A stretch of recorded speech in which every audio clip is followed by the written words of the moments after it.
ನಮಸ್ಕಾರ. ಕೊರೋನಾ ಎಚ್ಚರ ಬೆಳಗಿನ ಬುಲೆಟಿನ್ಗೆ ಸ್ವಾಗತ. ನಾನು ಗೌತಮ್ ಶೆಟ್ಟಿ. ಮಂಗಳೂರು ನಗರದಲ್ಲಿ ಲಾಕ್ಡೌನ್ ಅನ್ನ ಕಠಿಣವಾಗಿ ಪಾಲನೆ ಮಾಡೋದಕ್ಕೆ ಪೊಲೀಸರು ಸಾಹಸ ಪಡ್ತಾ ಇದ್ದಾರೆ. ಅನಗತ್ಯವಾಗಿ ಸಂಚಾರ ಮಾಡ್ತಾ ಇರುವಂತಹ ವಾಹನಗಳನ್ನ ಸೀಸ್ ಮಾಡುವಂತಹ ಪ್ರಕ್ರಿಯೆ ಕೂಡ ಮಂಗಳೂರು ನಗರದಲ್ಲಿ ಈಗ 2 ದಿನಗಳಿಂದ ಆರಂಭ ಆಗಿದೆ. 12 ಗಂಟೆಯವರೆಗಷ್ಟೇ ಅವಕಾಶ. ಆ ಬಳಿಕ ಯಾರು ಕೂಡ ರಸ್ತೆಗೆ ಇಳಿಯುವ ಹಾಗಿಲ್ಲ. ಅನಗತ್ಯವಾಗಿ ಖಾಸಗಿ ವಾಹನ ಸಂಚಾರಕ್ಕೆ ಸಂಪೂರ್ಣವಾಗಿ ನಿರ್ಬಂಧವನ್ನ ಮಂಗಳೂರು ನಗರದಲ್ಲಿ ವಿಧಿಸಲಾಗಿದೆ. 12 ಗಂಟೆಯ ವರೆಗೆ ತಮಗೆ ಬೇಕಾದಂತಹ ದಿನಸಿ ವಸ್ತುಗಳು, ಅಗತ್ಯ ವಸ್ತುಗಳನ್ನು ಖರೀದಿ ಮಾಡುವಂತಹ ಅವಕಾಶಗಳಿದೆ. ಬಳಿಕ ಯಾರು ಕೂಡ ರಸ್ತೆಗಿಳಿಯಬಾರದು. ಇಳಿದಲ್ಲಿ ವಾಹನ ಜಪ್ತಿಯಾಗುತ್ತೆ ಅನ್ನುವಂಥ ಎಚ್ಚರಿಕೆ ಈಗಾಗಲೇ ಪೊಲೀಸ್ ಇಲಾಖೆಯಿಂದ ಬಂದಿದೆ. ಮಾತ್ರ ಅಲ್ಲ, ಜಿಲ್ಲಾ ಉಸ್ತುವಾರಿ ಸಚಿವರು ಕೂಡ ಈ ಬಗ್ಗೆ ಸ್ಪಷ್ಟನೆ ಕೊಟ್ಟಿದ್ದಾರೆ. ಜೊತೆಗೆ ಗ್ರಾಮಾಂತರ ಪ್ರದೇಶಗಳಲ್ಲೂ ಕೂಡ ಖಾಸಗಿ ವಾಹನಗಳ ಸಂಚಾರಕ್ಕೆ ನಿರ್ಬಂಧವನ್ನು ವಿಧಿಸಲಾಗಿದೆ. ಗ್ರಾಮಾಂತರದಲ್ಲಿ ದಿನಸಿ ತರಕಾರಿ ತೆಗೆದುಕೊಂಡು ಹೋಗೋದಕ್ಕೆ ದ್ವಿಚಕ್ರ ವಾಹನ ಬಳಕೆಗೆ ಅವಕಾಶವನ್ನ ಕೊಡಲಾಗಿದೆ.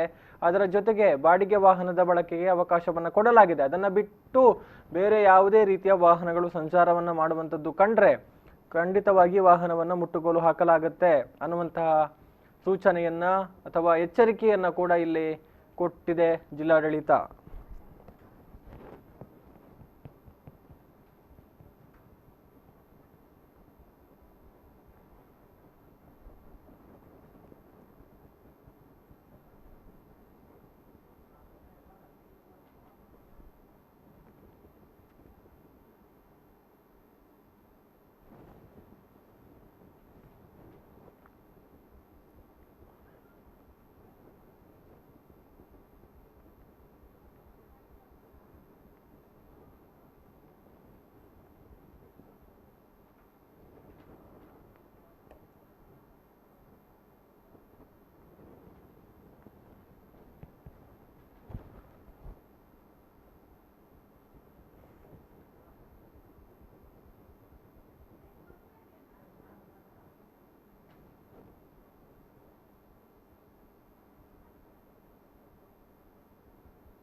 ದಕ್ಷಿಣ ಕನ್ನಡ ಜಿಲ್ಲೆಯಲ್ಲಿ ಲಾಕ್ಡೌನ್ ಕಟ್ಟುನಿಟ್ಟಾಗಿದೆ. ಮಂಗಳೂರಿನಲ್ಲಿ ಖಾಸಗಿ ವಾಹನಗಳ ಅನಗತ್ಯ ಸಂಚಾರಕ್ಕೆ ಸಂಪೂರ್ಣವಾಗಿ ನಿರ್ಬಂಧವನ್ನ ಈಗ ವಿಧಿಸಲಾಗಿದೆ.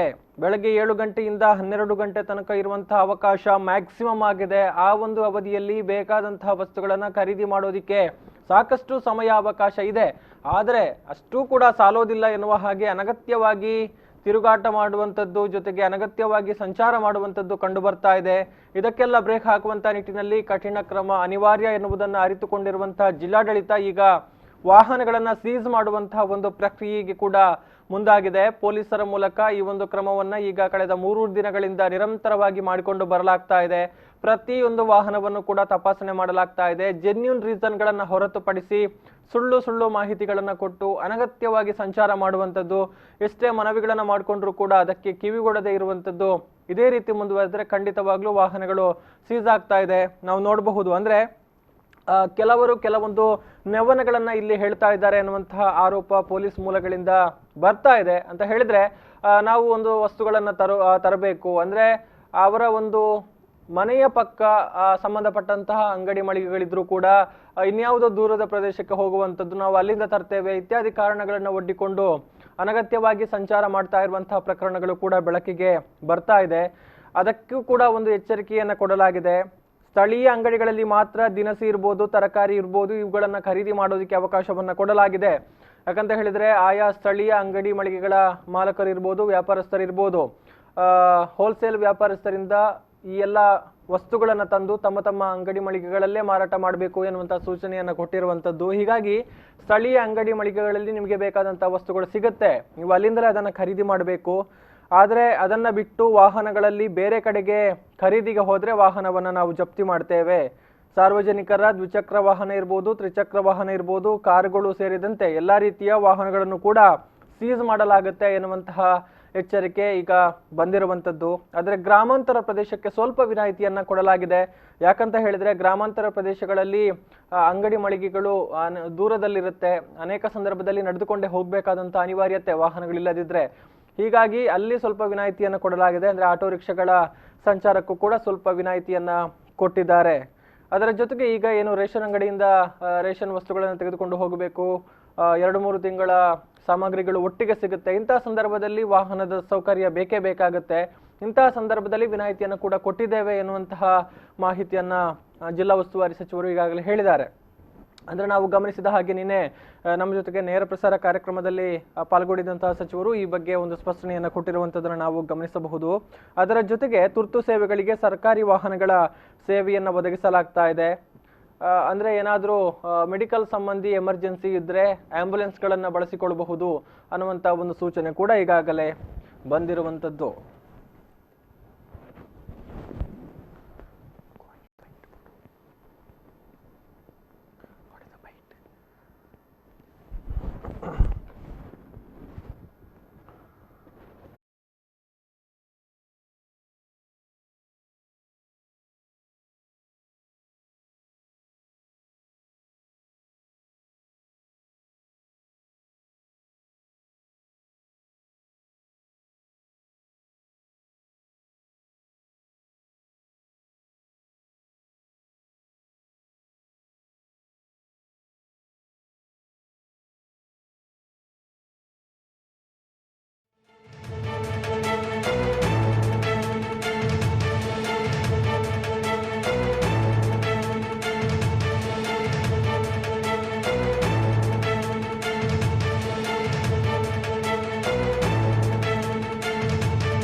ಲಾಕ್ಡೌನ್ ಆದೇಶವನ್ನ ಉಲ್ಲಂಘನೆ ಮಾಡಿದ್ರೆ ವಾಹನಗಳು ಸೀಸ್ ಆಗುತ್ತೆ.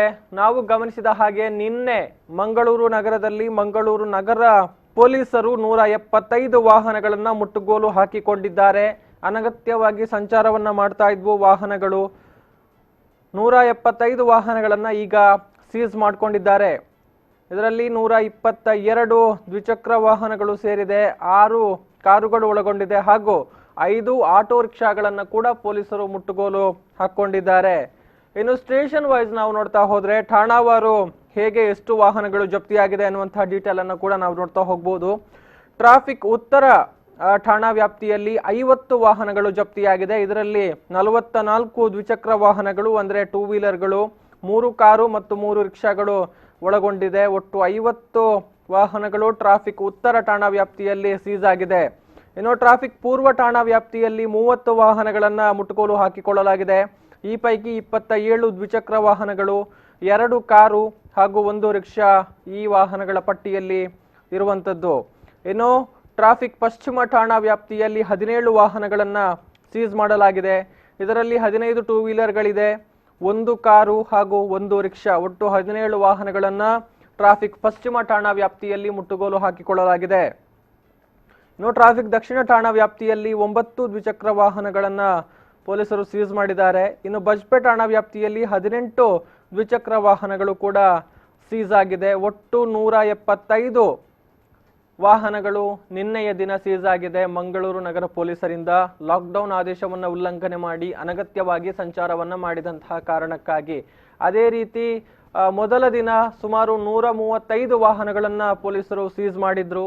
ಆದ್ರೂ ಕೂಡ ಅನಗತ್ಯ ಸಂಚಾರಕ್ಕೆ ಬ್ರೇಕ್ ಬಿದ್ದಿರಲಿಲ್ಲ. ಇದೀಗ ನಿನ್ನೆ ದಿನ ಕೂಡ 175 ವಾಹನಗಳನ್ನ ಒಟ್ಟು ಇಡೀ ದಿನದಲ್ಲಿ ಪೊಲೀಸರು ಕಾರ್ಯಾಚರಣೆಯನ್ನ ಮಾಡಿ ವಶಪಡಿಸಿಕೊಂಡಿದ್ದಾರೆ, ಮುಟ್ಟುಗೋಲು ಹಾಕಿಕೊಂಡಿದ್ದಾರೆ.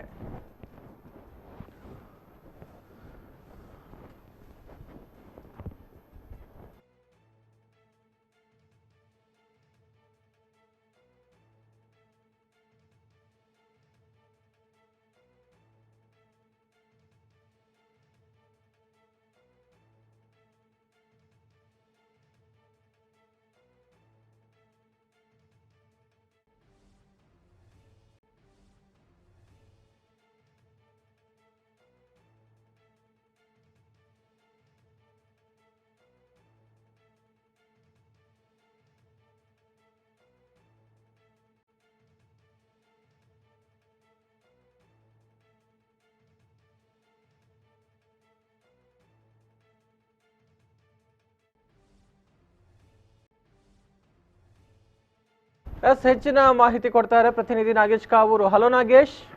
ಗೌತಮ್. ಮಂಗಳೂರು ನಗರದಲ್ಲಿ ಈಗ ಅನೇಕ ಕಟ್ಟುನಿಟ್ಟಿನ ವಿಚಾರಗಳು ಜಾರಿಯಾಗಿದೆ ಅನ್ನುವಂಥದ್ದನ್ನು ನೋಡಬಹುದು. ಮುಖ್ಯವಾಗಿ ಸಮಯವನ್ನ ಯಾವುದೇ ಕಾರಣಕ್ಕೂ ಎಕ್ಸ್ಟೆಂಡ್ ಮಾಡಲಾಗಿಲ್ಲ. ಅಂದ್ರೆ 12 ಗಂಟೆಯ ಒಳಗೆ ಎಲ್ಲಾ ಅಗತ್ಯ ಖರೀದಿಗಳನ್ನ ಮುಗಿಸಬೇಕು. ಆ ಬಳಿಕ ರಸ್ತೆಗಳಿದಂತಹ ವಾಹನಗಳನ್ನ ಸೀಸ್ ಮಾಡಲಾಗುತ್ತೆ ಅನ್ನುವಂಥದ್ದು. ನಿನ್ನೆ ಕೂಡ ಪೊಲೀಸರು ವಾಹನಗಳನ್ನ ವಶಪಡಿಸಿಕೊಂಡಿದ್ದಾರೆ. ಸೊ ಅನಗತ್ಯ ಸಂಚಾರ ಇರ್ಬೋದು, ಓಡಾಟ ಇರ್ಬೋದು, ಬ್ರೇಕ್ ಬಿದ್ದಿದ್ಯಾ, ಕಡಿವಾಣ ಹಾಕಲಾಗಿದ್ಯಾ ಅನ್ನುವಂಥದ್ದು? ಹೌದು ಗೌತಮ್, ಅಂದ್ರೆ ಜಿಲ್ಲಾಡಳಿತ ಈಗಾಗಲೇ ಒಂದು ಕಟ್ಟುನಿಟ್ಟಿನ ಒಂದು ಆದೇಶವನ್ನು ಹೊರಡಿಸಿರುವಂತೆ ಹಿಂದೆ ಕೂಡ ಸಾಕಷ್ಟು ಒಂದು ಜನರಿಗೆ ಜಾಗೃತಿ ಮೂಡುವ ನಿಟ್ಟಿನಲ್ಲಿ ಸಾಕಷ್ಟು ಜಾಗೃತಿ ಅಂದ್ರೆ ಕಟ್ಟುನಿಟ್ಟಿನ ಒಂದು ಆದೇಶವನ್ನು ಹೊರಡಿಸಲಾಗಿದೆ. ಅದರಂತೆ ಈಗ ದಿನಸಿ ವಸ್ತು ಖರೀದಿ ಮಾಡಲಿ ಅವಕಾಶವನ್ನು ಬೆಳಿಗ್ಗೆ ಮುಂಜಾನೆ 7 ಗಂಟೆಯಿಂದ 12 ಗಂಟೆ ತನಕ ಮಾತ್ರ ಕಾಲಾವಕಾಶವನ್ನು ಕೊಟ್ಟಿರುವಂತದ್ದು. ಅದರಂತೆ ಈಗ ಸಾರ್ವಜನಿಕರು ಕೂಡ ತನ್ನ ದಿನಸಿ ವಸ್ತುಗಳ ಖರೀದಿ ಮಾಡಲಿಕ್ಕೆ ಈಗಾಗಲೇ ಅಂಗಡಿಗಳ ತೆರಳುವಂಥದ್ದು. ಹಾಗಾದ್ರೆ 12 ಗಂಟೆ ನಂತರ ಯಾವುದೇ ವಾಹನಗಳು ಬಂದರೆ ಅದನ್ನು ಪೊಲೀಸ್ ಕಮಿಷನರ್ ವ್ಯಾಪ್ತಿಯ ಒಂದು ಅಂಡರ್ ಬರುವಂತಹ ಠಾಣಾ ವ್ಯಾಪ್ತಿಯಲ್ಲಿ ಬರುವಂತಹ ಕೆಲ ವಾಹನಗಳನ್ನು ಈಗಾಗಲೇ ಸೀಸ್ ಮಾಡಲಾಗಿದೆ. ಸುಮಾರು ಈಗ 175ಕ್ಕೂ ವಾಹನಗಳನ್ನು ಸೀಸ್ ಮಾಡಲಾಗಿರುವಂತದ್ದು. ಅದು ಯಾವ ಅಂದ್ರೆ ಕಾರ್ ಆಗಿರ್ಬೋದು, ಜೀಪ್ ಅಂದ್ರೆ ಬೈಕ್, ಇನ್ನಿತರ ವಾಹನಗಳನ್ನು ಈಗ ಸದ್ಯದ ಮಟ್ಟಿನಲ್ಲಿ ಸೀಸ್ ಮಾಡಲಾಗಿದೆ. ಅದು ಬಜ್ಪೆ ಠಾಣೆ ವ್ಯಾಪ್ತಿ ಆಗಿರ್ಬೋದು, ಮುಲ್ಕಿ ಠಾಣೆ ವ್ಯಾಪ್ತಿ ಆಗಿರ್ಬೋದು, ಮತ್ತೆ ಉತ್ತರ, ದಕ್ಷಿಣ ಮತ್ತು ಪೂರ್ವ ಠಾಣೆ ವ್ಯಾಪ್ತಿಯಲ್ಲಿ, ಟ್ರಾಫಿಕ್ ಪೊಲೀಸ್ ವ್ಯಾಪ್ತಿಯಲ್ಲಿ ಈಗಾಗಲೇ ಸೀಸ್ ಮಾಡಲಾಗಿರುವಂತದ್ದು ಗೌತಮ್. ಓಕೆ, ಅದರ ಜೊತೆಗೆ ಕೆಲವೊಂದು ಎಚ್ಚರಿಕೆಯನ್ನು ಕೂಡ ಕೊಡಲಾಗಿದೆ ಜಿಲ್ಲಾಡಳಿತದ ವತಿಯಿಂದ. ಅದೆಲ್ಲ ಏನು ಅನ್ನುವಂಥದ್ದು ಈಗ ಅಂದ್ರೆ ಹೊಸದಾಗಿ ವಾಹನಗಳು ರಸ್ತೆಗೆ ಇಳಿಬಾರ್ದು, ಅದರ ಜೊತೆಗೆ ಗ್ರಾಮಾಂತರ ಭಾಗಗಳಿಗೆ ಕೆಲವೊಂದು ವಿನಾಯಿತಿಯನ್ನ ಕೊಡಲಾಗಿದೆ ಅನ್ನುವಂತ ವಿಚಾರ, ಈ ಬಗ್ಗೆ ಏನಿದೆ ಹೆಚ್ಚಿನ ಮಾಹಿತಿ ಅಂತ? ಹೌದು ಗೌತಮ್, ಅಂದ್ರೆ ಈಗಾಗಲೇ ಮುಂಜಾನೆ ಅಂದ್ರೆ 7ರಿಂದ 12 ಗಂಟೆ ಮಾತ್ರ ಒಂದು ಜಿಲ್ಲಾಡಳಿತ ಅವಕಾಶ ಕೊಟ್ಟಿರುವಂತ, ಅಂದ್ರೆ ತುರ್ತು ಸೇವೆಗಳಿಗೆ ಮಾತ್ರ ಒಂದು ಸರ್ಕಾರಿ ವಾಹನಗಳನ್ನು ಮಾಡುವ ಅವಕಾಶ ಕೊಟ್ಟಿರುವಂತ. ಅಂದ್ರೆ ಗ್ರಾಮಾಂತರ ವ್ಯಾಪ್ತಿಗೆ ಬರುವಂತಹ ವಾಹನಗಳು, ಗ್ರಾಮಾಂತರ ಅಂದ್ರೆ ಸಿಟಿಗೆ ಬರುವಂತಹ ಅನವಶ್ಯಕವಾಗಿ ಏನಾದ್ರೂ ರಸ್ತೆಗಿಳಿದ್ರೆ ಅಂತಹ ವಾಹನಗಳನ್ನು ಸೀಸ್ ಮಾಡುವಂತದ್ದು. ಹಾಗಾಗಿ ಗ್ರಾಮಾಂತರ ಪ್ರದೇಶಕ್ಕೆ ಬರುವ ಯಾವ ವಾಹನಗಳು ಯಾವುದು ಇದ್ರೆ ಅದನ್ನು ಈಗಾಗಲೇ ಅಂದ್ರೆ ಕಮಿಷನರ್ ವ್ಯಾಪ್ತಿಗೆ ಬರುವಂತಹ ವ್ಯಾಪ್ತಿಯಲ್ಲಿ ಬರುವ ಅಂಡರ್ಗೆ ಬರುವಂತಹ ಏನಾದ್ರು ಇದ್ರೆ ಅಂತಹ ವಾಹನಗಳನ್ನು ಸೀಸ್ ಮಾಡುವಂತದ್ದು ಗೌತಮ್. ಥ್ಯಾಂಕ್ ಯು ನಾಗೇಶ್ ತಮ್ಮೆಲ್ಲ ಮಾಹಿತಿಗಾಗಿ.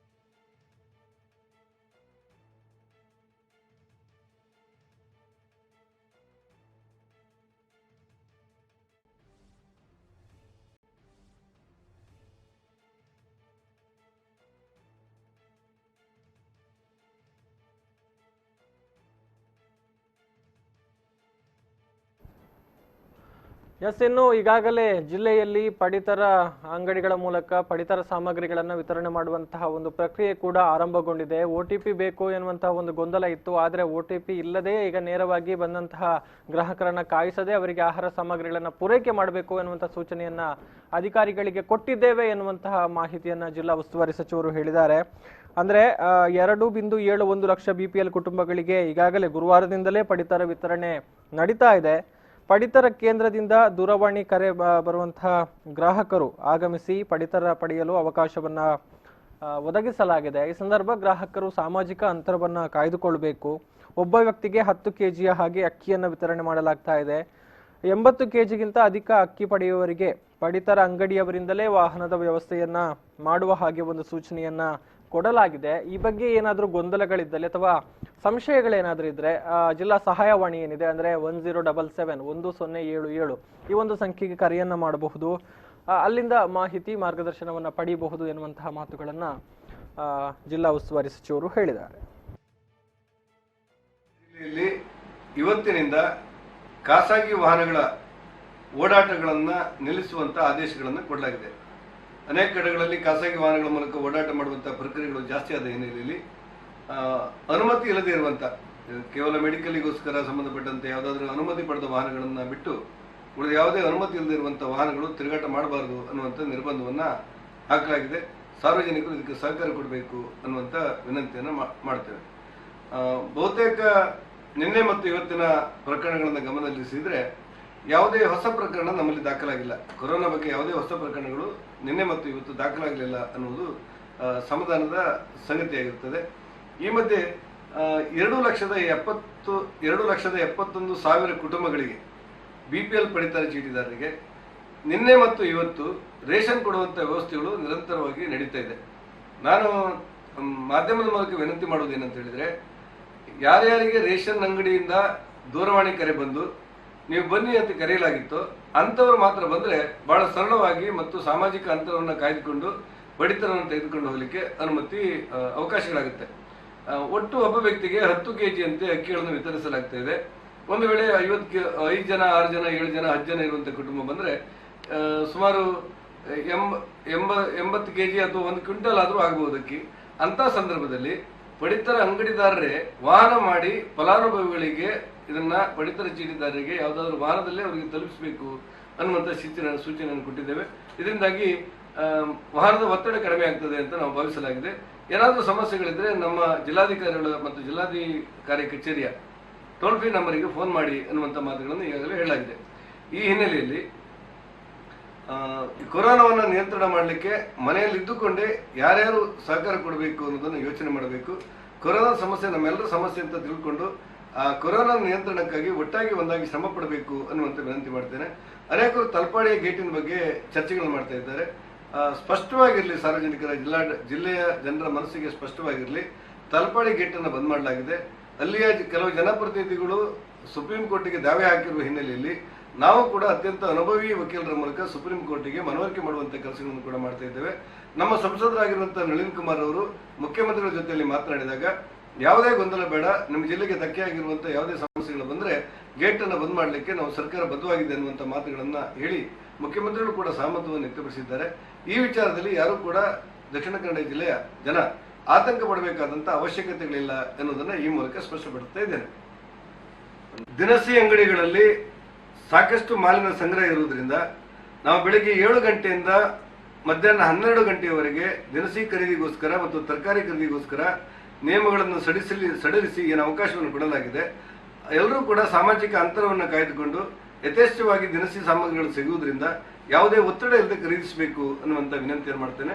ಮತ್ತು ನಮ್ಮ ಆಶಾ ಕಾರ್ಯಕರ್ತರು ಮನೆ ಮನೆ ಬಂದಾಗ ಅತ್ಯಂತ ನೋವಿನ ಸಂಗತಿ ಅಂತ ಹೇಳಿದ್ರೆ, ಕೇವಲ ಗೌರವಧನಕ್ಕೂ ತೆಗೆದುಕೊಂಡು ಮನೆ ಮನೆಗೆ ಬಂದು ಆ ಪಾಸಿಟಿವ್ ಇರುವಂತಹ ಕೊರೋನಾ ಪೀಡಿತರನ್ನ ಭೇಟಿಯಾಗಿ ಮತ್ತು ಅಲ್ಲಿರುವಂತ ವ್ಯವಸ್ಥೆಗಳನ್ನ ಸರಿಪಡಿಸಲಿಕ್ಕೆ ಬಡಿದಾಡುವಂತ ಆಶಾ ಕಾರ್ಯಕರ್ತರ ಜೊತೆ ಗೌರವದಿಂದ ನಡ್ಕೊಳ್ಬೇಕು, ಅವ್ರ ಬಗ್ಗೆ ಸಹಾನುಭೂತಿಯಿಂದ ಇರಬೇಕು.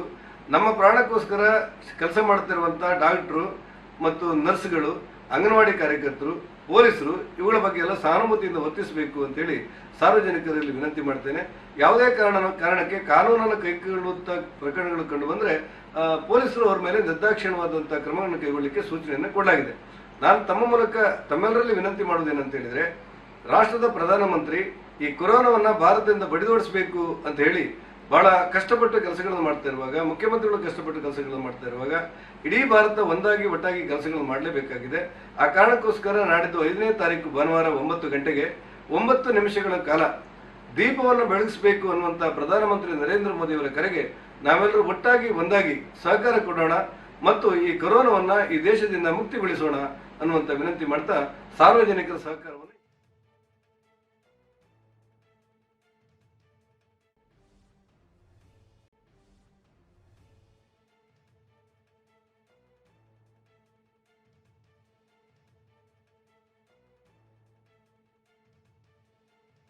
ಸಿದ್ದು ಕೋಟ ಶ್ರೀನಿವಾಸ್ ಪೂಜಾರಿ ಅವರು ಕೊಟ್ಟಿರುವಂತಹ ಮಾಹಿತಿ. ಈಗಾಗಲೇ BPL ಪಡಿತರದಾರರಿಗೆ ಆಹಾರ ಸಾಮಗ್ರಿಗಳ ಪೂರೈಕೆ ಆರಂಭಗೊಂಡಿದೆ. ಈ ನಿಟ್ಟಿನಲ್ಲಿ ಸೂಚನೆಯನ್ನು ಕೊಡಲಾಗಿದೆ.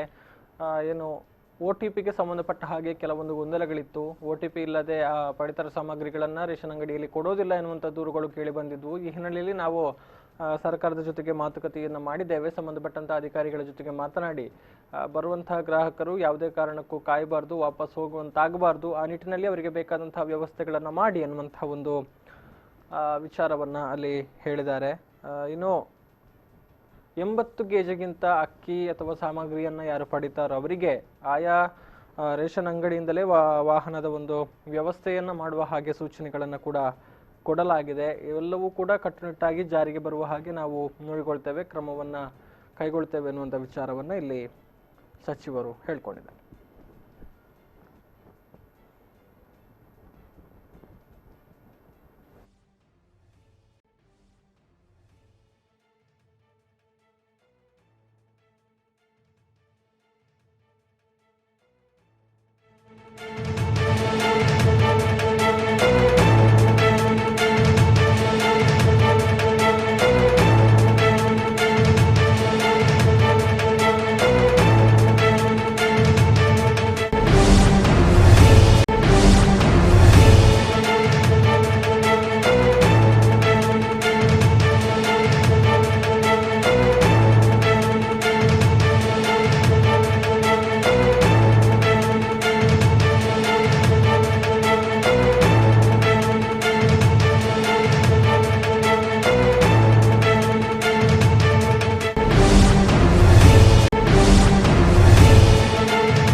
ಎಸ್, ಮಂಗಳೂರು ಕಾಸರಗೋಡು ಗಡಿ ಬಂದ್ ಆಗಿರುವಂತಹ ವಿಚಾರ ಈಗ ರಾಷ್ಟ್ರ ಮಟ್ಟದಲ್ಲಿ ಸದ್ದು ಮಾಡ್ತಾ ಇದೆ. ವ್ಯಾಪಕವಾಗಿ ಈ ಬಗ್ಗೆ ಚರ್ಚೆಗಳು ಕೇಳಿ ಬರ್ತಾ ಇರುವಂಥದ್ದು. ಈ ನಡುವೆ ರಾಜ್ಯದ ಮುಖ್ಯಮಂತ್ರಿ BS ಯಡಿಯೂರಪ್ಪನವರು ಒಂದು ವಿಚಾರವನ್ನ ಟ್ವೀಟ್ ಮೂಲಕ ಹಂಚಿಕೊಂಡಿದ್ದಾರೆ.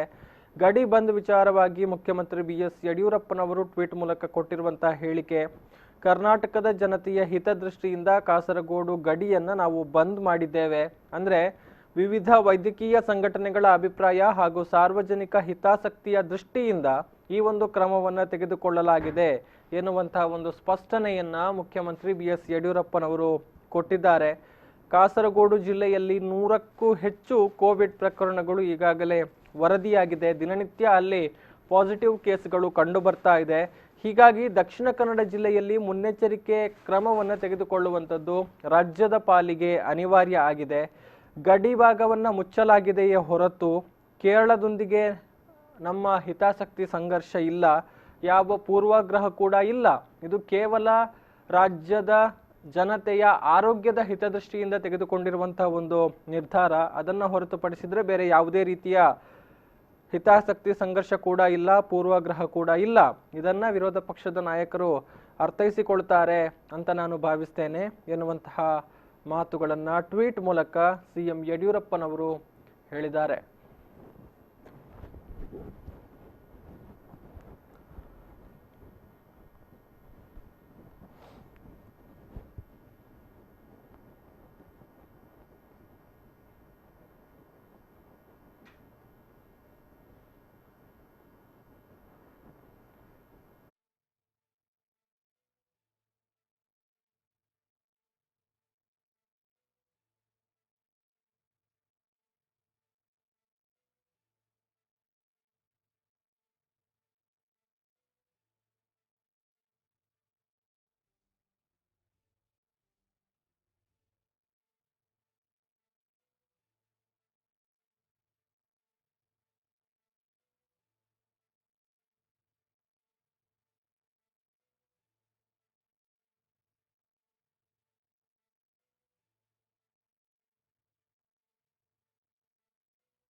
ಇನ್ನಷ್ಟು ಅಪ್ಡೇಟ್ಸ್ ನೋಡೋಣ. ಅದಕ್ಕೂ ಮುನ್ನ ಒಂದು ಪುಟ್ಟ ವಿರಾಮ.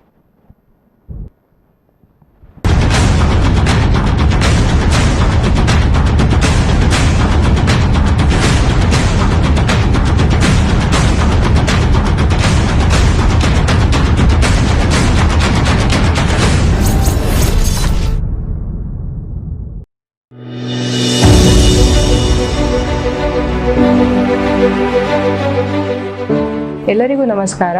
ಮೊದಲನೇದಾಗಿ ನಾನು ಎಲ್ಲರಿಗೂ ಧನ್ಯವಾದಗಳನ್ನು ಹೇಳಲಿಕ್ಕೆ ಇಷ್ಟಪಡ್ತೀನಿ. ಈ COVID-19 ನಿಯಂತ್ರಣಕ್ಕಾಗಿ 21 ದಿನಗಳ ಲಾಕ್ಡೌನ್ ಏನು ಅನೌನ್ಸ್ ಮಾಡಿದ್ದೀವಿ, ಅದಕ್ಕೆ ಎಲ್ಲ ನಾಗರಿಕರಿಂದ ನಮಗೆ ಸಹಕಾರ ದೊರಕಿದೆ. ಆದ್ದರಿಂದ ಧನ್ಯವಾದಗಳು.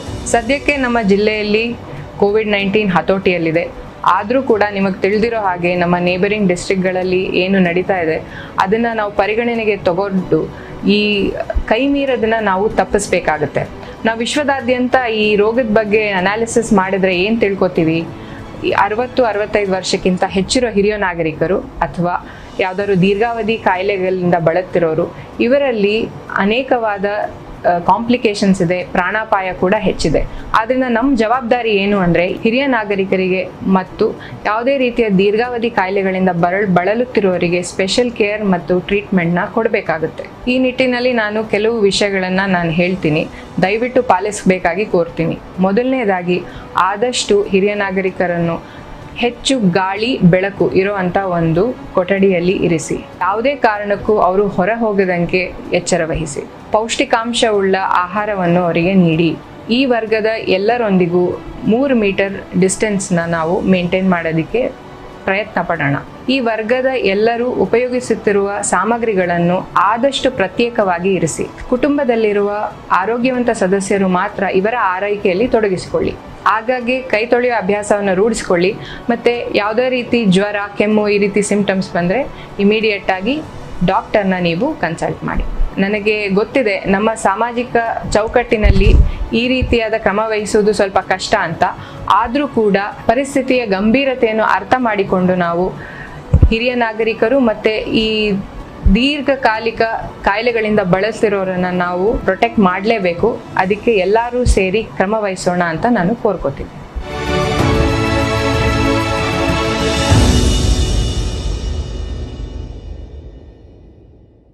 ಮಾನವನ ದೇಹದ ರಕ್ತನಾಳಗಳಲ್ಲಿ ಹರಿಯುವ ಚಲಿಸುವ ರಕ್ತವು ಸಾಮಾನ್ಯಕ್ಕಿಂತ ಅಧಿಕ ಒತ್ತಡದಲ್ಲಿ ಹರಿಯುವ ಚಲಿಸುವ ಕ್ರಿಯೆಯೇ ಅಧಿಕ ರಕ್ತದೊತ್ತಡ. ಪದೇ ಪದೇ ತಲೆನೋವು, ತಲೆ ತಿರುಗುವುದು, ಉಸಿರಾಟದ ಸಮಸ್ಯೆ, ದೃಷ್ಟಿಯ ಸಮಸ್ಯೆಗಳು, ಅನಿಯಮಿತ ಹೃದಯದ ಬಡಿತ ಇವೆಲ್ಲವೂ ಅಧಿಕ ರಕ್ತದೊತ್ತಡದ ಲಕ್ಷಣಗಳು. ಇದೆಲ್ಲ ಕಂಡು ಬಂದರೆ ತಕ್ಷಣವೇ ಹತ್ತಿರದ ಆಸ್ಪತ್ರೆಗೆ ಭೇಟಿ ನೀಡಿ ಚಿಕಿತ್ಸೆ ಪಡೆದುಕೊಳ್ಳಿ.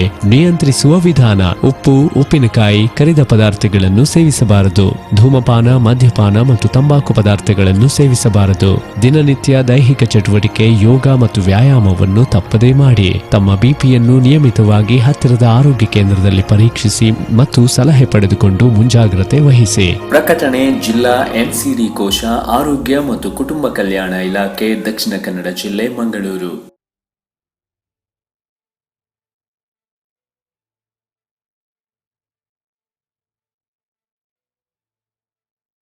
ಮಾನವನ ದೇಹದ ರಕ್ತನಾಳಗಳಲ್ಲಿ ಹರಿಯುವ ಚಲಿಸುವ ರಕ್ತವು ಸಾಮಾನ್ಯಕ್ಕಿಂತ ಅಧಿಕ ಒತ್ತಡದಲ್ಲಿ ಹರಿಯುವ ಚಲಿಸುವ ಕ್ರಿಯೆಯೇ ಅಧಿಕ ರಕ್ತದೊತ್ತಡ. ಪದೇ ಪದೇ ತಲೆನೋವು, ತಲೆ ತಿರುಗುವುದು, ಉಸಿರಾಟದ ಸಮಸ್ಯೆ, ದೃಷ್ಟಿಯ ಸಮಸ್ಯೆಗಳು, ಅನಿಯಮಿತ ಹೃದಯದ ಬಡಿತ ಇವೆಲ್ಲವೂ ಅಧಿಕ ರಕ್ತದೊತ್ತಡದ ಲಕ್ಷಣಗಳು. ಇದೆಲ್ಲ ಕಂಡು ಬಂದರೆ ತಕ್ಷಣವೇ ಹತ್ತಿರದ ಆಸ್ಪತ್ರೆಗೆ ಭೇಟಿ ನೀಡಿ ಚಿಕಿತ್ಸೆ ಪಡೆದುಕೊಳ್ಳಿ. ನಿಯಂತ್ರಿಸುವ ವಿಧಾನ: ಉಪ್ಪು, ಉಪ್ಪಿನಕಾಯಿ, ಕರಿದ ಪದಾರ್ಥಗಳನ್ನು ಸೇವಿಸಬಾರದು. ಧೂಮಪಾನ, ಮದ್ಯಪಾನ ಮತ್ತು ತಂಬಾಕು ಪದಾರ್ಥಗಳನ್ನು ಸೇವಿಸಬಾರದು.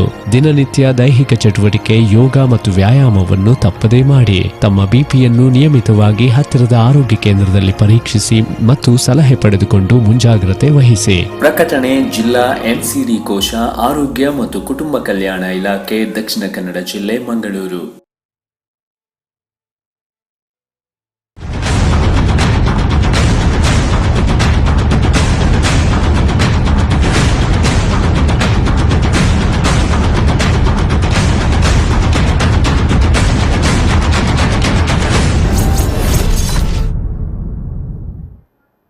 ಮತ್ತೊಮ್ಮೆ ಸ್ವಾಗತ. ಕೊರೋನಾ ಎಚ್ಚರ ವಿಶೇಷ ಬುಲೆಟಿನ್ಗೆ. ಇನ್ನು ಭಾರತದಲ್ಲಿ ಕೋವಿಡ್-19 ಅಟ್ಟಹಾಸ ಮುಂದುವರಿತಾನೆ ಇದೆ. ಏನೋ ನಿಯಂತ್ರಣಕ್ಕೆ ಬರಬೇಕು ಅಂತ ಎಲ್ಲರೂ ಕೂಡ ಪ್ರಯತ್ನಗಳನ್ನು ಮಾಡ್ತಾ ಇರುವ ನಡುವೆ ಕೂಡ ಅದು ನಿಯಂತ್ರಣಕ್ಕೆ ಬರ್ತಾ ಇಲ್ಲ. ಸಾವಿನ ಸಂಖ್ಯೆ ಪ್ರತಿದಿನ ಏರಿಕೆ ಆಗ್ತಾ ಇರುವಂಥದ್ದನ್ನು ನಾವು ನೋಡಬಹುದು.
ಭಾರತದಲ್ಲಿ ಮುಂದುವರೆದಿದೆ ಕಿಲ್ಲರ್ ಕೊರೋನಾದ ಅಟ್ಟಹಾಸ.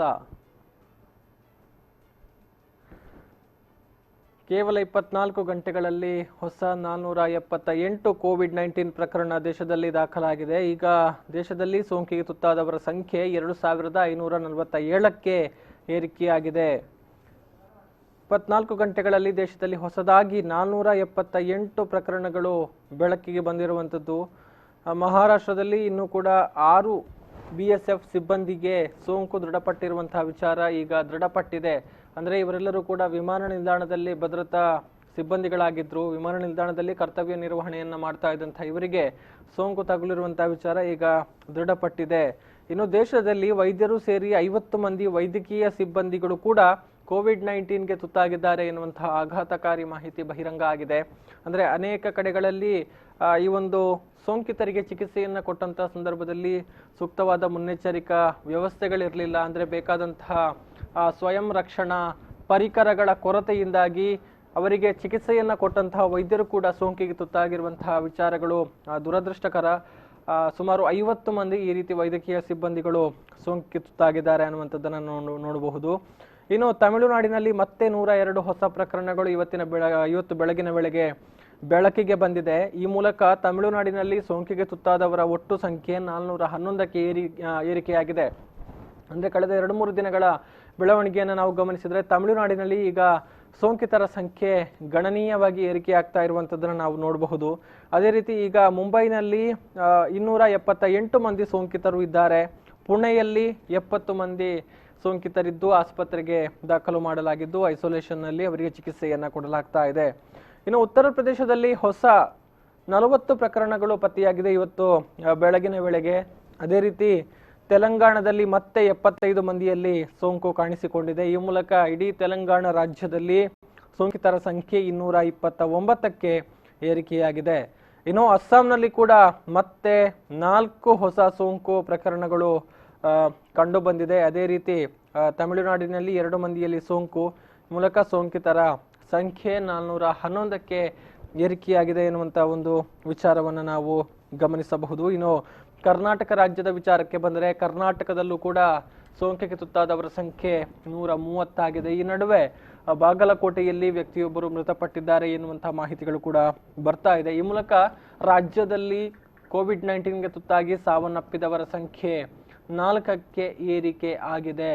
ಅಂದ್ರೆ ಈಗ ಗಮನಿಸ್ತಾ ಹೋಗೋದಿದ್ರೆ ಕರ್ನಾಟಕ ರಾಜ್ಯ 9ನೇ ಸ್ಥಾನದಲ್ಲಿದೆ. ಇಡೀ ದೇಶದಲ್ಲಿರುವಂತಹ ಕೊರೋನಾ ಪೀಡಿತ ರಾಜ್ಯಗಳ ಪೈಕಿ ಕರ್ನಾಟಕ 9ನೇ ಸ್ಥಾನದಲ್ಲಿ. ಈ ಮೊದಲು 4ನೇ ಸ್ಥಾನದಲ್ಲಿತ್ತು. ಆ ಬಳಿಕ ಏನು ತಮಿಳುನಾಡು, ಕೇರಳದಲ್ಲಿ, ಜೊತೆಗೆ ಮಹಾರಾಷ್ಟ್ರ, ಉತ್ತರ ಪ್ರದೇಶದಲ್ಲೂ ಕೂಡ ಏರಿಕೆ ಆಗ್ತಾ ಇದೆ. ಈ ಹಿನ್ನೆಲೆಯಲ್ಲಿ ಇದೀಗ ಕರ್ನಾಟಕ 9ನೇ ಸ್ಥಾನದಲ್ಲಿ ಇದೆ. ಇರುವಂತಹ ನಿಗಾವನ್ನ ಮತ್ತಷ್ಟು ಹೆಚ್ಚಿಸಲಾಗಿದೆ. ಅನೇಕ ಕಟ್ಟುನಿಟ್ಟಿನ ಕ್ರಮಗಳನ್ನ ಈ ನಿಟ್ಟಿನಲ್ಲಿ ತೆಗೆದುಕೊಳ್ಳಲಾಗ್ತಾ ಇರುವಂತದ್ದನ್ನು ನಾವು ಗಮನಿಸಬಹುದು. ಈ ನಡುವೆ ನಿನ್ನೆ ಪ್ರಧಾನಿ ನರೇಂದ್ರ ಮೋದಿ ಅವರು ಕೊಟ್ಟಿರುವಂತಹ ಒಂದು ಕರೆಯನ್ನು ನಾವು ಗಮನಿಸಬಹುದು. ಏಪ್ರಿಲ್ 5ರ ಭಾನುವಾರ ಅಂದ್ರೆ ನಾಳೆ ರಾತ್ರಿ 9 ಗಂಟೆಗೆ ಸುಮಾರು 9 ನಿಮಿಷಗಳ ಕಾಲ ಎಲ್ಲರೂ ತಮ್ಮ ತಮ್ಮ ಮನೆಯ ವಿದ್ಯುತ್ ದೀಪಗಳನ್ನ ಆರಿಸಿ ಮನೆಯಲ್ಲಿ ಹಣತೆ, ದೀಪ ಅಥವಾ ಮೊಬೈಲ್ನ ಫ್ಲಾಶ್ ಲೈಟ್ ಇರ್ಬೋದು, ಜೊತೆಗೆ ಈ ಒಂದು ಟಾರ್ಚ್ ಲೈಟ್ ಇತ್ಯಾದಿ ಏನೆಲ್ಲ ಬೆಳಕನ್ನು ಸೂಸುವಂತಹ ವಸ್ತುಗಳಿದೆಯೋ ಅವುಗಳನ್ನ ಬೆಳಗಿ ಒಂದು ನೈತಿಕ ಸ್ಥೈರ್ಯವನ್ನ ತುಂಬುವಂತಹ ಕೆಲಸಗಳನ್ನ ಮಾಡಬೇಕು. ಅಂದ್ರೆ ಇದೆಲ್ಲವೂ ಕೂಡ ಒಂದು ರೀತಿ ಏನು ಮನೆಯಲ್ಲೇ ದಿಗ್ಬಂಧನಕ್ಕೆ ಒಳಗಾದವರು ಇರ್ಬೋದು ಅಥವಾ ಒಂಟಿಯಾಗಿಯೇ ಕಾಲವನ್ನ ಕಳೀತಾ ಇರುವಂತವ್ರು ಇರ್ಬೋದು, ಏನೋ ಬದುಕಿನಲ್ಲಿ ಎಲ್ಲವೂ ಕೂಡ ಕಳೆದು ಹೋಗ್ತಾ ಇದೆ ಏನೋ ಎನ್ನುವಂತಹ ಒಂದು ಶೂನ್ಯ ಭಾವ ಅವರನ್ನ ಕಾಡ್ತಾ ಇರ್ಬೋದು. ಅವರೆಲ್ಲರಿಗೂ ಕೂಡ ಒಂದು ಚೈತನ್ಯವನ್ನ ತುಂಬುವಂತಹ ಪ್ರಯತ್ನಗಳು ಅನ್ನುವಂತಹ ವಿಶ್ಲೇಷಣೆಗಳು, ಅಂದ್ರೆ ಪ್ರತಿಪಕ್ಷಗಳಿಂದ ಈ ಬಗ್ಗೆ ಟೀಕೆಗಳು ವ್ಯಕ್ತವಾಗ್ತಾ ಇದೆ. ಅದೇ ರೀತಿ ಈ ಒಂದು ವಿಚಾರವನ್ನ ಸಮರ್ಥಿಸುವಂತಹ ಮಾತುಗಳು ಕೂಡ ಕೇಳಿ ಬರ್ತಾ ಇರುವಂತದ್ದು. ಒಟ್ಟಾರೆಯಾಗಿ ಈ ಒಂದು ಎಲ್ಲ ಬೆಳವಣಿಗೆಗಳನ್ನ ನಾವು ನೋಡ್ತಾ ಬರ್ತಾ ಇದ್ದೇವೆ. ಯಾವುದೇ ಒಂದು ವಿಚಾರ ಇದ್ರೂ ಪರ ವಿರೋಧ ಎಲ್ಲವೂ ಕೂಡ ಇರುತ್ತೆ ಅನ್ನುವಂಥದ್ದು. ಆದ್ರೆ ಏನೋ ಒಂದು ರೀತಿ ಒಂದು ಹೊಸ ಒಂದು ಚೈತನ್ಯವನ್ನ ಇದು ಮೂಡಿಸುತ್ತೆ ಅನ್ನುವಂಥ ಒಂದು ಆಶಾಭಾವನೆ ಎಲ್ಲರಲ್ಲೂ ಕೂಡ ಇದೆ. ಏನೋ ಈ ಹಿಂದೆ ಜನತಾ ಕರ್ಫ್ಯೂ ಸಂದರ್ಭದಲ್ಲಿ ಸಂಜೆ 5 ಗಂಟೆಯ ವೇಳೆಗೆ ಎಲ್ಲರೂ ಮನೆಯಿಂದ ಬಂದು ಎಲ್ಲರಿಗೂ ಕೂಡ ಒಂದು ಧನ್ಯವಾದಗಳನ್ನು ಅರ್ಪಿಸಿ ಚಪ್ಪಾಳೆಯನ್ನ ತಟ್ಟಿ ಏನು ಈ ಒಂದು ಕೋವಿಡ್-19 ಸಮರದ ವಿರುದ್ಧ ಹೋರಾಟ ಮಾಡ್ತಾ ಇರುವಂತಹ ವೈದ್ಯಕೀಯ ಸಿಬ್ಬಂದಿಗಳಿರ್ಬೋದು, ಜೊತೆಗೆ ಪೊಲೀಸರಿರ್ಬೋದು, ಜೊತೆಗೆ ಯಾರೆಲ್ಲ ಈ ಒಂದು ತುರ್ತು ಪರಿಸ್ಥಿತಿಯಲ್ಲಿ ತಮ್ಮ ಪ್ರಾಣವನ್ನು ಕೂಡ ಲೆಕ್ಕಿಸದೆ ಹೋರಾಟವನ್ನು ಮಾಡ್ತಾ ಇದ್ದಾರೆ, ಸೇವೆಯನ್ನು ಸಲ್ಲಿಸ್ತಾ ಇದ್ದಾರೆ. ಅವರಿಗೆ ಒಂದು ಕೃತಜ್ಞತೆಯನ್ನು ಸಲ್ಲಿಸುವಂತಹ ಕೆಲಸವನ್ನು ಮಾಡಿ ಎನ್ನುವಂತಹ ಕರೆಯನ್ನು ಕೊಟ್ಟಿದ್ರು. ಆದರೆ ಅದು ಸಾಕಷ್ಟು ಅಧ್ವಾನಗಳಿಗೆ ಎಡೆಮಾಡಿಕೊಟ್ಟಿರುವಂಥದ್ದನ್ನು ಕೂಡ ನಾವು ನೋಡಬಹುದು. ಅಂದರೆ ಮನೆಯಲ್ಲೇ ನಿಂತು ಬಾಲ್ಕನಿಯಲ್ಲಿ ನಿಂತು ಚಪ್ಪಾಳೆ ಹೊಡೆಯಿರಿ ಎನ್ನುವಂಥ ಮಾತುಗಳನ್ನು ಹೇಳಿದರು. ಆದರೆ ಆ ಒಂದು ವಿಚಾರವನ್ನ ಜನತೆ ಯಾವ ರೀತಿ ತೆಗೆದುಕೊಂಡಿದ್ರು ಅನ್ನುವಂಥದ್ದಕ್ಕೆ ಕೆಲವೊಂದು ಕಡೆಗಳಲ್ಲಿ ನಡೆದಿರುವಂಥ ನಿದರ್ಶನಗಳು. ಎಲ್ಲರೂ ಕೂಡ ಮನೆಯಿಂದ ಹೊರಗಡೆ ಬಂದು ಗುಂಪು ಗುಂಪಾಗಿ ನಿಂತು ಚಪ್ಪಾಳೆಯನ್ನ ತಟ್ಟಿ ಒಂದು ರೀತಿ ಸಂಭ್ರಮಾಚರಣೆಯ ರೀತಿ ಮಾಡಿದ್ರು. ಆದರೆ ಈ ನಾಡಿದ್ದು ಅಥವಾ ನಾಳೆ ಏನು ಕರೆ ಕೊಟ್ಟಿರುವಂಥ ಒಂದು ವಿಚಾರ ಇದೆ, ಆ ಒಂದು ವಿಚಾರದಲ್ಲಿ ಆ ರೀತಿ ಆಗದೇ ಇರಲಿ ಅನ್ನುವಂಥ ನಿಟ್ಟಿನಲ್ಲಿ ಮಾತುಗಳು ಕೇಳಿ ಬರ್ತಾ ಇದೆ. ಮಾತ್ರ ಅಲ್ಲ, ಈ ಬಗ್ಗೆ ಸಾಕಷ್ಟು ಟ್ರೋಲ್ಗಳು ಕೂಡ ಈಗ ಹರಿದಾಡ್ತಾ ಇರುವಂಥದ್ದನ್ನ ನಾವು ಗಮನಿಸಬಹುದು.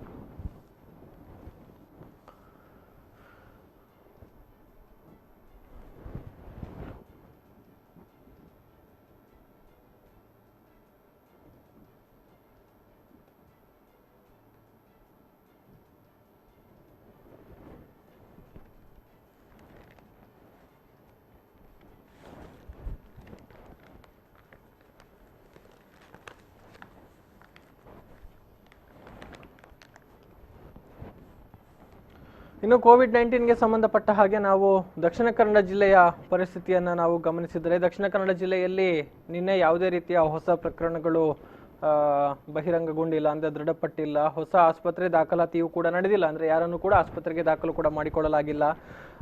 16 ಪರೀಕ್ಷಾ ವರದಿಗಳು ಬಂದಿದ್ದು ಎಲ್ಲವೂ ಕೂಡ ನೆಗೆಟಿವ್ ಆಗಿದೆ. ಅಂದರೆ ಏನು ಶಂಕಿತ ವ್ಯಕ್ತಿಗಳಿದ್ರು ಅವರಿಂದ ಸ್ಯಾಂಪಲ್ಗಳನ್ನು ಕಲೆಕ್ಟ್ ಮಾಡಿಕೊಂಡು ಪ್ರಯೋಗಾಲಯಕ್ಕೆ ಕಳುಹಿಸಲಾಗಿತ್ತು. ಅದರ ರಿಪೋರ್ಟ್ ಬಂದಿದೆ, ಆದರೆ ಯಾವುದೂ ಕೂಡ ಪಾಸಿಟಿವ್ ಇಲ್ಲ, ಎಲ್ಲವೂ ಕೂಡ ನೆಗೆಟಿವ್ ಅನ್ನುವಂಥದ್ದು ದಕ್ಷಿಣ ಕನ್ನಡ ಜಿಲ್ಲೆಯಲ್ಲಿ ಕೋವಿಡ್-19 ನಿಯಂತ್ರಣಕ್ಕೆ ಬಂದಿದೆ ಅನ್ನುವಂಥದ್ದಕ್ಕೆ ಉದಾಹರಣೆ ಅನ್ನುವಂಥದ್ದನ್ನು ನಾವು ನೋಡಬಹುದು. ಇನ್ನು ಈಗ ದಕ್ಷಿಣ ಕನ್ನಡ ಜಿಲ್ಲೆಯಲ್ಲಿ 4727 ಮಂದಿ ಗೃಹ ನಿಗಾದಲ್ಲಿದ್ದಾರೆ, ಅಂದರೆ ಹೋಮ್ ಕ್ವಾರಂಟೈನಲ್ಲಿರುವಂಥವರು. 43 ಮಂದಿಯ ಪರೀಕ್ಷಾ ವರದಿ ಬರಬೇಕಾಗಿದೆ, ಇನ್ನೂ ಕೂಡ ರಿಪೋರ್ಟ್ಗಾಗಿ ವೇಟಿಂಗ್ ಮಾಡಲಾಗ್ತಾ ಇದೆ. ಇನ್ನು ಆಸ್ಪತ್ರೆಗಳಲ್ಲಿ ಚಿಕಿತ್ಸೆ ಪಡಿತಾ ಇರುವಂತಹ ಎಲ್ಲ 8 ಮಂದಿಯ ವಯಸ್ಕ ಕೊರೋನಾ ಪೀಡಿತರು ಯಾರೆಲ್ಲ ಇದ್ದಾರೋ ಅವರೆಲ್ಲರ ಆರೋಗ್ಯ ಕೂಡ ಸುಧಾರಿಸ್ತಾ ಇದೆ. ಇನ್ನು 10 ತಿಂಗಳ ಮಗು ಸಜಿಪನಡು ಗ್ರಾಮದ ಮಗುವಿನಲ್ಲೂ ಕೂಡ ಸೋಂಕು ಪತ್ತೆಯಾಗಿತ್ತು. ಆ ಮಗುವಿನ ಆರೋಗ್ಯ ಕೂಡ ಸ್ಥಿರ ಆಗಿದೆ ಎನ್ನುವಂತಹ ಮಾಹಿತಿಯನ್ನ ಜಿಲ್ಲಾಧಿಕಾರಿಗಳು ಈಗಾಗಲೇ ಸ್ಪಷ್ಟಪಡಿಸಿದ್ದಾರೆ. ಇನ್ನು ದಕ್ಷಿಣ ಕನ್ನಡ ಜಿಲ್ಲೆಯಲ್ಲಿ ವಿಧಿಸಿರುವಂತಹ ನಿರ್ಬಂಧಗಳು ಮುಂದುವರಿಯುತ್ತೆ. ಈಗಾಗಲೇ ಗಮನಿಸಿದ ಹಾಗೆ ನಿನ್ನೆ 175 ವಾಹನಗಳನ್ನು ಕೂಡ ಮುಟ್ಟುಗೋಲು ಹಾಕಿಕೊಳ್ಳಲಾಗಿರುವಂಥದ್ದು. ಈ ಒಂದು ನಿರ್ಬಂಧ ಇವತ್ತು ಕೂಡ ಮುಂದುವರಿಯಲಿದೆ. ವಾಹನ ಸವಾರರು ಅನಗತ್ಯವಾಗಿ ರಸ್ತೆಗೆ ಇಳಿಬಾರದು ಅನ್ನುವಂತಹ ಮನವಿ ಜೊತೆಗೆ ಎಚ್ಚರಿಕೆ ಜಿಲ್ಲಾಡಳಿತದಿಂದ ಬಂದಿರುವಂಥದ್ದು. ಈ ನಡುವೆ ಜಾಗತಿಕವಾಗಿ ನಾವು ನೋಡೋದಿದ್ರೆ ಜಗತ್ತಿನಾದ್ಯಂತ ಕೊರೋನಾ ಸೋಂಕು ಪೀಡಿತರ ಸಂಖ್ಯೆ 10 ಲಕ್ಷವನ್ನ ಈಗ ಮೀರಿದೆ ಅನ್ನುವಂಥದ್ದು. ಸೋಂಕು ಪ್ರಸರಣ ವ್ಯಾಪಕವಾಗಿ ನಡೆದಿದ್ದು 2019 ಡಿಸೆಂಬರ್ 31ರಿಂದ. ಅಂದು ಇಡೀ ಜಗತ್ತಿನಲ್ಲಿ ಇದ್ದಂತಹ ಪ್ರಕರಣಗಳ ಸಂಖ್ಯೆ ಕೇವಲ 45, ಅಂದರೆ ಡಿಸೆಂಬರ್ ಅಂತ್ಯದಲ್ಲಿ. ಆದರೆ ಈಗ 3 ತಿಂಗಳ ಅವಧಿಯಲ್ಲಿ ವ್ಯಾಪಕವಾಗಿ ಹಬ್ಬಿದೆ. ಎಷ್ಟರ ಮಟ್ಟಿಗೆ ಅಂತ ಹೇಳಿದ್ರೆ, ಇಡೀ ಜಾಗತಿಕವಾಗಿ ಈಗ 10 ಲಕ್ಷಕ್ಕೂ ಅಧಿಕ ಮಂದಿ ಸೋಂಕಿಗೆ ತುತ್ತಾಗಿದ್ದಾರೆ. ಅದೇ ರೀತಿ ಸಾವನ್ನಪ್ಪಿರುವವರ ಸಂಖ್ಯೆ 50,000ವನ್ನ ದಾಟಿದೆ ಅನ್ನುವಂಥದ್ದು. ನಿನ್ನೆ ಸಂಜೆಯ ವೇಳೆಗೆ ಇಡೀ ಲಭಿಸಿದಂತಹ ಅಂಕಿಅಂಶಗಳನ್ನು ನಾವು ನೋಡಿದರೆ ಮೃತಪಟ್ಟಿರುವವರ ಸಂಖ್ಯೆ 55,132. ಈ ಪೈಕಿ ಇಟಲಿ ಇಡೀ ದಾರುಣ ಒಂದು ಘಟನೆಗೆ, ಭೀಕರತೆಗೆ ಸಾಕ್ಷಿಯಾಗಿರುವಂತಹ ದೇಶ. ಇಟಲಿ ಮೊದಲ ಸ್ಥಾನದಲ್ಲಿದೆ. 13,915 ಮಂದಿ ನಾಗರಿಕರು ಈ ಒಂದು ಕೋವಿಡ್-19ಗೆ ತುತ್ತಾಗಿ ತಮ್ಮ ಪ್ರಾಣವನ್ನು ಕಳೆದುಕೊಂಡಿದ್ದಾರೆ. ಇನ್ನು ಸ್ಪೇನ್ 2ನೇ ಸ್ಥಾನದಲ್ಲಿದೆ.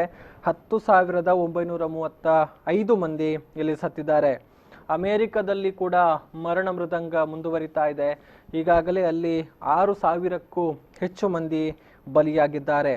ಇನ್ನು ಕೊರೋನಾದಿಂದ ಮೊದಲ ಸಾವಿನ ಪ್ರಕರಣ ದಾಖಲಾಗಿರುವಂಥದ್ದು ಜನವರಿ 11ರಂದು. ಅಂದು ಒಬ್ಬರು ಸಾವನ್ನಪ್ಪಿದ್ರು. ಮಾರ್ಚ್ 19ರ ವೇಳೆಗೆ ಈ ಒಂದು ಸಂಖ್ಯೆ 10,000ಕ್ಕೆ ಏರಿತ್ತು. ಅಂದರೆ 68 ದಿನಗಳಲ್ಲಿ ದಿನಕ್ಕೆ ಅಂದಾಜು 167 ಮಂದಿಯ ಹಾಗೆ ಮೃತಪಟ್ಟಿದ್ದಾರೆ. ಅದೇ ರೀತಿ ಮಾರ್ಚ್ 19ರಿಂದ ಏಪ್ರಿಲ್ 2ರವರೆಗಿನ 14 ದಿನಗಳ ಅವಧಿಯಲ್ಲಿ 40,000 ಮಂದಿ ಸತ್ತಿದ್ದಾರೆ. ಅಂದರೆ ದಿನಕ್ಕೆ ಅಂದಾಜು ಸಾವನ್ನಪ್ಪಿರುವವರ ಸಂಖ್ಯೆ 2,800. ಅಂದರೆ ಗಮನಿಸಬಹುದು, ಇಡೀ ಜಗತ್ತಿನ ಅನೇಕ ಪಾಶ್ಚಾತ್ಯ ದೇಶಗಳು ಇದರಿಂದ ಸಂಪೂರ್ಣವಾಗಿ ತತ್ತರಿಸಿ ಹೋಗಿದೆ.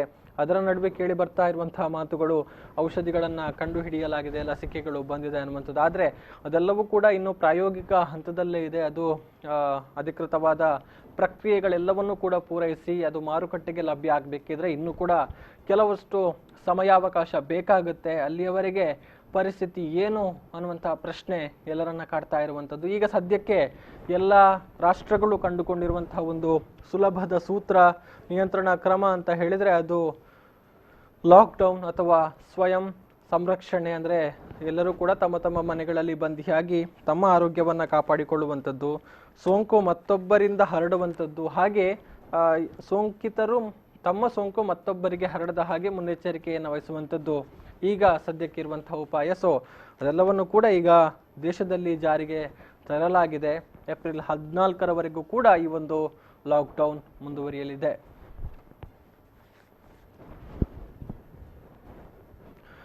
ಇದಿಷ್ಟು ಈ ಹೊತ್ತಿನ ಸುದ್ದಿ. ಮುಂದಿನ ಸುದ್ದಿ ಮಾಹಿತಿ ಜೊತೆಗೆ ಮತ್ತೆ ಬರ್ತೀನಿ. ನೋಡ್ತಾ ಇರಿ V4 ನ್ಯೂಸ್. ನಮಸ್ಕಾರ.